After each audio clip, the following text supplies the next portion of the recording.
What's up, Detroit? This is the Riles and Riley Rundown, back for another pregame episode. All right, Detroit, not even going to say big game this time because I think they pretty much wrote themselves off last week with the loss. It's a game where you would like to win. Like me and Tom said before we started this, we both feel like it's like you're at the point where you know you should give up, but you don't want to. Right. You want to be able to watch something. So I'm going to be watching. I'm going to be hoping for a win. I'm going to be there. I'm going to be loud, all the normal things. Not going to count on anything. One thing I do see happening, which I'm not going to like, is I have a feeling the crowd will turn on the Lions this game if it starts getting out of hand. Oh, I don't know why you won't like that. Right. I'll get on everybody. Right, exactly. If you're going to start booing Calvin Johnson, that's when I'm going to start having that would problems. Aggravate me too. Exactly. If Calvin drops the ball and he gets booed, that'll be. And that's what a lot of fans are, and those are the fans that I can't stand. Especially when you consider the guy is. I don't know what his yardage numbers are at, but they're pretty ridiculous. 974. Yeah, 974. He's on pace to catch 2,000 yards almost, especially with them throwing the ball to him more now. Yeah, in the last 2 games, hasn't he put up like 350? Yeah. So you're talking about a guy who could still potentially break history as far as yards in a single season. Can't help the fact that he's not getting. I mean, he dropped what, 1 touchdown, maybe 2. Yeah, I think he's probably dropped 2. The Chicago game and 1. This is an opportunity for him to do something. I mean, Tramon Williams. I believe Charles Woodson's not playing tonight. Charles Woodson's not playing. Clay Matthews isn't playing, and there's one more person not playing. I can't remember who it is though. But this is. Wait, who did you say? Who's the second one you said? Clay Matthews. Those are the only 2 I know of. So. Charles Woodson is out. Greg Jennings is out. Clay Matthews is out. Jordy Nelson is out, and Jordy Nelson is out too. Brian Bulaga is out. This is actually as far as a good team, it's a winnable game. Yeah, this is a game where if you're going to get off the hide with Green Bay, this is the one that you have to do it with. No, this is absolutely for a good team to play. You couldn't have gotten much luckier with some. Granted, I'm sure that both me and Brendan would have said we weren't doing the podcast back then, but I'm pretty sure we probably would have said the exact same thing last year when we found out Aaron Rodgers wasn't playing in the final game of the season, and we all know how that turned up. But with the injuries on the defense, you have the opportunity to make it a shootout. I mean, who's Aaron Rodgers' number 1 receiver now? Jordy Nelson. Jordan Nelson. Jordan Nelson's solid. Oh, he's hurt too? Yeah, that's who I said. Oh, I thought you said, okay, no, so Randall Cobb then. Yeah. I was thinking for some reason, I know I repeated you, but I was thinking Randall Cobb for some reason. One huge thing for the Lions this week, they are getting Drayton Florence back. Really? I thought that was next week. No, that he was back on the field. Put it this way. I don't think he gets to play this week. He's probable for the game, it says. Oh, okay. That's nice. Is Houston? Yeah. No, that's Drayton Florence. I'm saying it's Houston. I know he had an injury problem last week. It's not saying anything about Houston. I'll get to the... All right, well, let's do our 3 keys. We kind of skipped it because we're at that point now where we're kind of just throwing things together for these podcasts because of the fact that this team is so hard to talk about. I mean, you want to give them credit, but you can't. There's not a good spot on this team right now that you can give them credit. I'll be excited to do our draft talk and our offseason talk. Oh, definitely. And Pistons, it'd be really nice if you could start waking up so, we could maybe talk about you a little bit, but right now I don't think we'll have to talk about how bad you're doing. Right, exactly. And we'd have to start talking about the draft for you, too. And you're only 10 games. I don't mind that. I really don't. But, back to football. Yep. 3 keys. Number one key for me in this game. I'm not even going to expect your defense to do anything about the pass, honestly. I'm just going to assume you throw... I'm in my mind right now, you're giving up 500 yards passing and 5 touchdowns. Well, I don't know. I'll say 4 touchdowns. Probably a little bit high number for the yardage. I'm not asking the defense to do anything. Offense, keep up with them. Because you have the ability to. You have the weapons, and you're going up against the depleted defense. I want the offense, especially the passing game. So we'll say my number 1 key is to have the passing game have the best game of the year. Yep. Chris Houston is questionable, by the way. Just found it. And this one, CBS is saying that Drayton Florence is probable. ESPN is saying he's doubtful. So who knows? Amari Spivey is out for the Lions, though.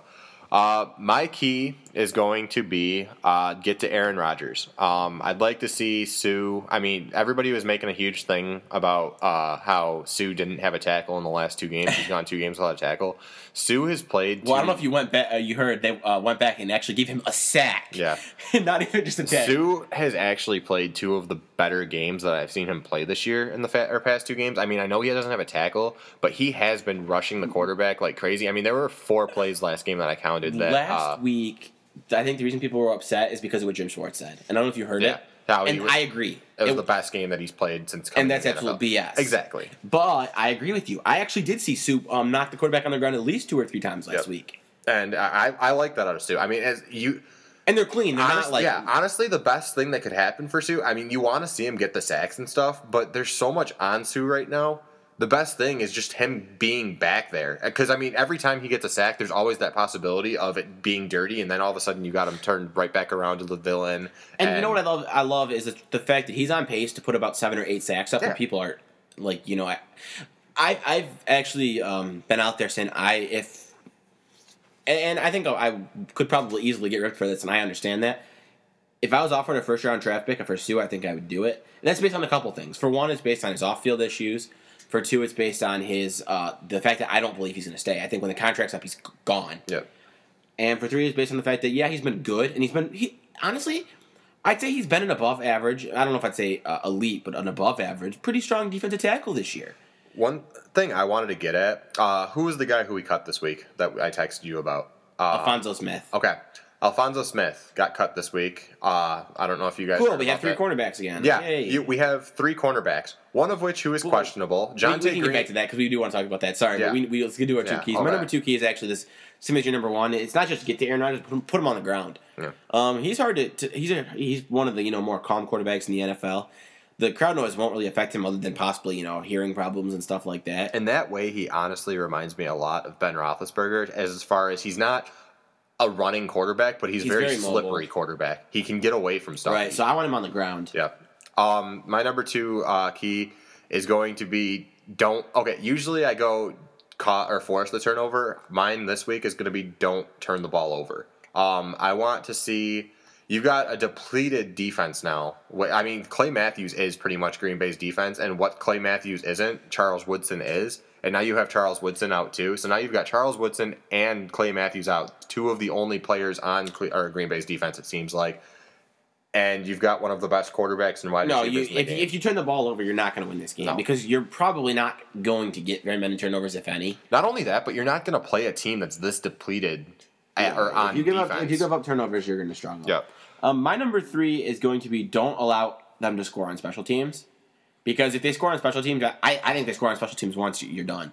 I'd be extremely surprised if... I'm going to go out there and say you're not going to win this game with less than 35 points. Yeah. And that offense is going to score at least 4 touchdowns on you. At the very minimum, 4 touchdowns. Yep. So if you give up a special teams touchdown, then you're talking about having to score 40 points. Yep. My 3rd key is going to be get back on the horse, meaning Mikel LeSure. It seemed like last week, I mean, we were talking about how much we liked how they were using Mikel LeSure. He was becoming a back that you could actually start to trust on this team. It seemed like last week they saw Adrian Peterson and were like, well, you know what, we're never going to do that, so let's just throw that out and start throwing the ball. Don't give up on stuff just because you see a team who has a better running back. We're not expecting Mikel LeSure to be an Adrian Peterson. Well, he seemed to struggle last week. I don't know what that was. I put as much on him as I do on the team. He did, but it seemed like in the red zone they were even afraid to run the ball. And you got to keep in mind, they were down 10-0 immediately. That is true. I mean, it was, not 5 minutes into the game, they were down 10-0. Yeah. Okay. Now we can get back on those cornerbacks. Right. Well, I got one more thing from last week too, because we didn't really get to post up our post game.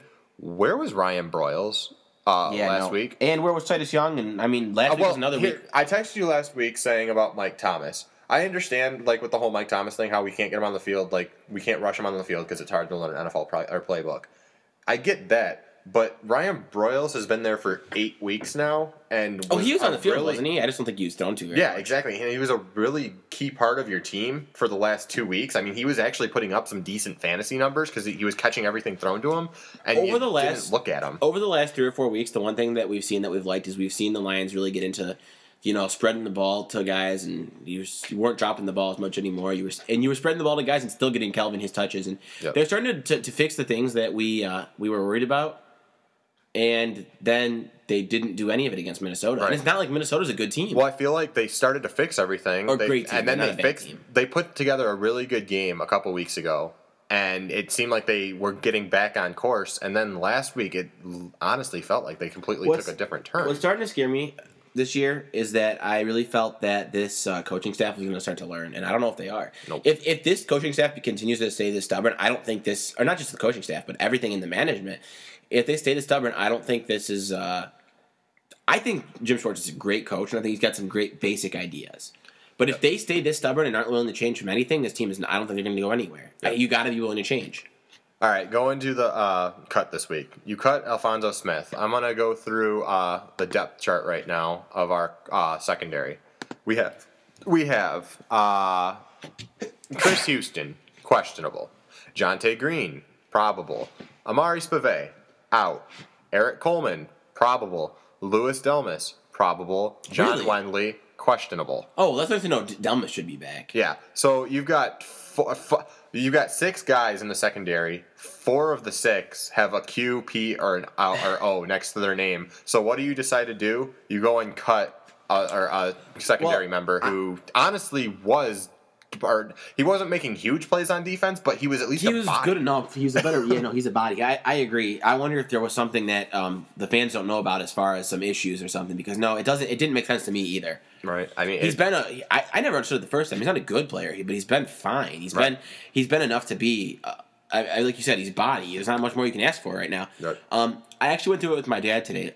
Interesting stat: the Lions have 11 players in secondary who have made at least 1 tackle on the season. Most of them have made more. They actually really have 11 players who have been. They also have 11 players who have been burnt on defense. But I mean, they have not. Sorry, did I say defense? I'm sorry. 11 players who have played in the secondary, right? Just between cornerback and safety, 11 different players who have been contributors. Yep. And now they went out and signed another cornerback. Yep. By the end of the season, we may hit 15. Yep. I mean, it's ridiculous the amount of guys we're just having to. Like, hey, Lions, if you're listening to this, I played a little bit of football in junior high. I never actually got to play cornerback because I didn't know the playbook from the cornerback perspective. But my coaches thought I was good enough. So, I mean, hey, give me a shot. I mean, I'm good at Madden playing cornerback. Right. Oh, no. Yeah, no. I'm great at Madden. But I feel the same way.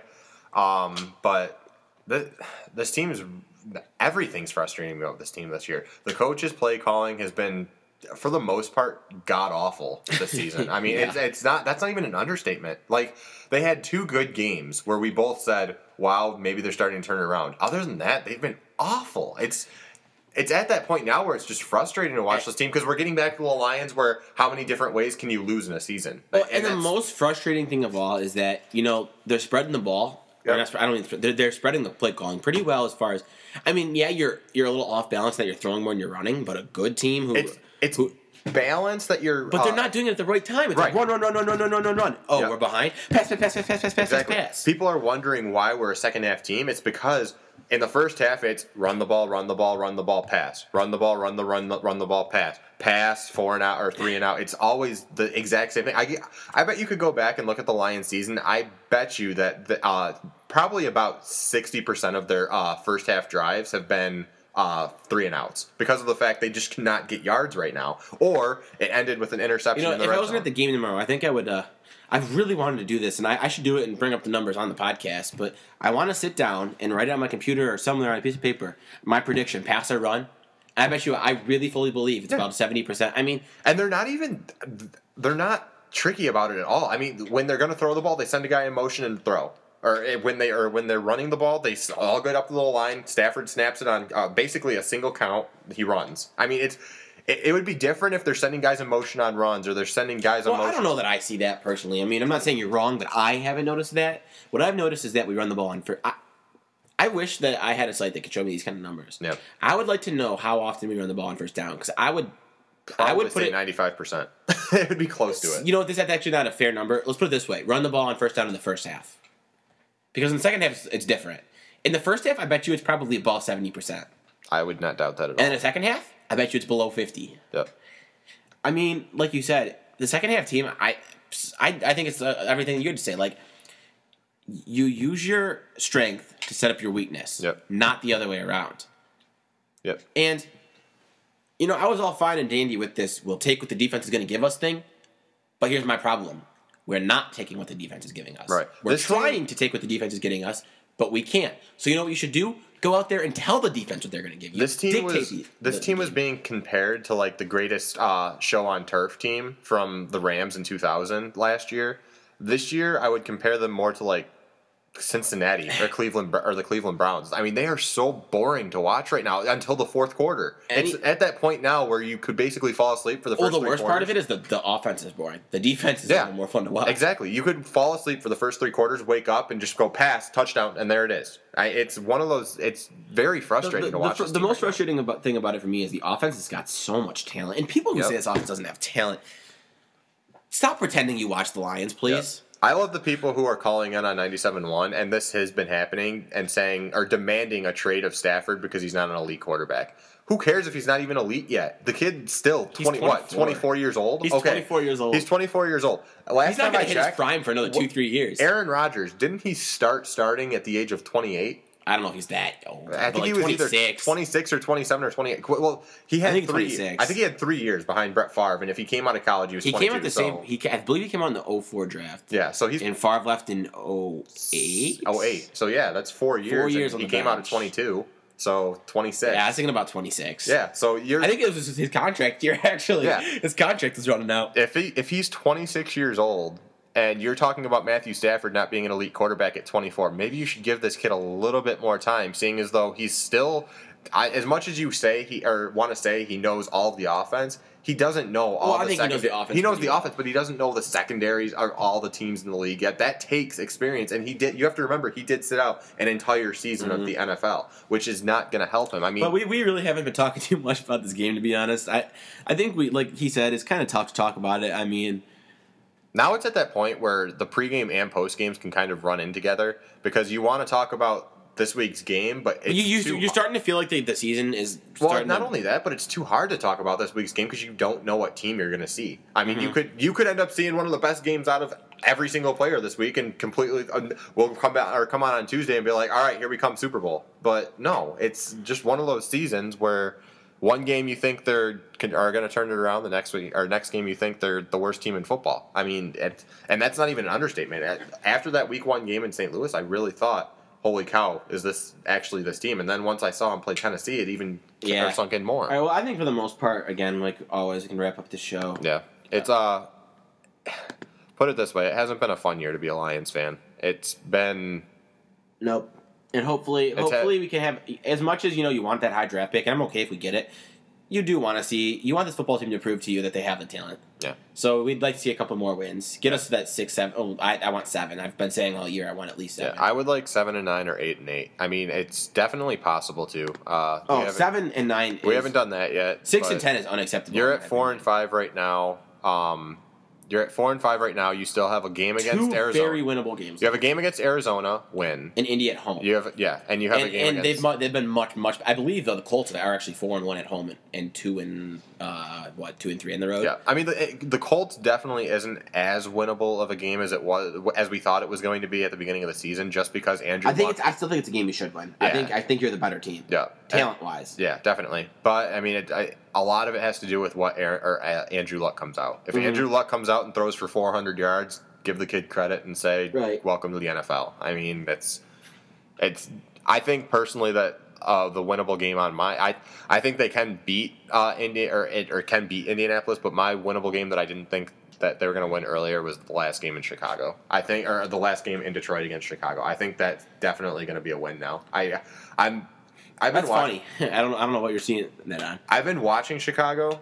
If you can get to Jay Cutler, there's no doubt about that. That's been known, right? Exactly. And if you can get to Jay Cutler, which the Lions did get to Jay Cutler in that Monday night game, and he got rattled. It was just a matter our offense was not putting. Yeah, in the red zone. Think about it. If Calvin Johnson catches that ball for the touchdown, we win. Mm-hmm. That's the only difference in the game right there. And 9 times out of 10, Calvin's going to catch that. So you just happen to be the one time that Calvin didn't catch it. But yeah, like Brendan said, we're going to wrap up this show. Hopefully we have a win to talk about this week because I'm really getting tired of this. Talk about being back at 500 once again. Right, exactly. So we can go back to the next week and then talk about it again after that. But for Brendan Riley, this is Tommy Riles, and we will talk to you guys next week.